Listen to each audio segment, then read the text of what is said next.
অংশগ্রহণমূলক সুষ্ঠু নির্বাচনে সহযোগিতা করবে যুক্তরাষ্ট্র।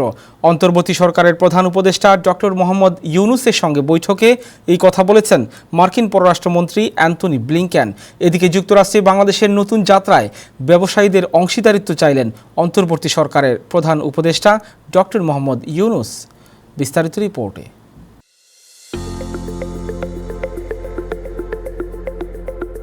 বৃহস্পতিবার নিউ ইয়র্কে জাতিসংঘ সাধারণ পরিষদের অধিবেশনের ফাঁকে অন্তর্বর্তী সরকারের প্রধান উপদেষ্টা ডক্টর মোহাম্মদ ইউনুসের সাথে দেখা করেন যুক্তরাষ্ট্রের পররাষ্ট্রমন্ত্রী অ্যান্টনি ব্লিংকেন। এই সময় তিনি বাংলাদেশের সংস্কার ও সুষ্ঠু নির্বাচনে যুক্তরাষ্ট্রের সমর্থন থাকবে বলে জানান। বৈঠক শেষে এই কথা জানেন ইউএস স্টেট ডিপার্টমেন্টের মুখপাত্র ম্যাথিউ মিলার। এদিকে সকালে টাইমস স্কয়ারের হোটেল ওয়েস্টিনে আয়োজিত ইউএস বাংলাদেশ বিজনেস কাউন্সিল মিটিংয়ে যোগ দেন অন্তর্বর্তী সরকারের প্রধান ডক্টর মোহাম্মদ ইউনুস। প্রায় আধা ঘণ্টা ব্যাপী সেই সামিটের কিনোট পেপার উপস্থাপন করেন তিনি। এ সময় তিনি বাংলাদেশে বিনিয়োগে আহ্বান জানান। এদিকে সকালে জাতিসংঘ মহাসচিবের সঙ্গে প্রধান উপদেষ্টা বৈঠক করেন। চয়ন Rahman, time television, new York.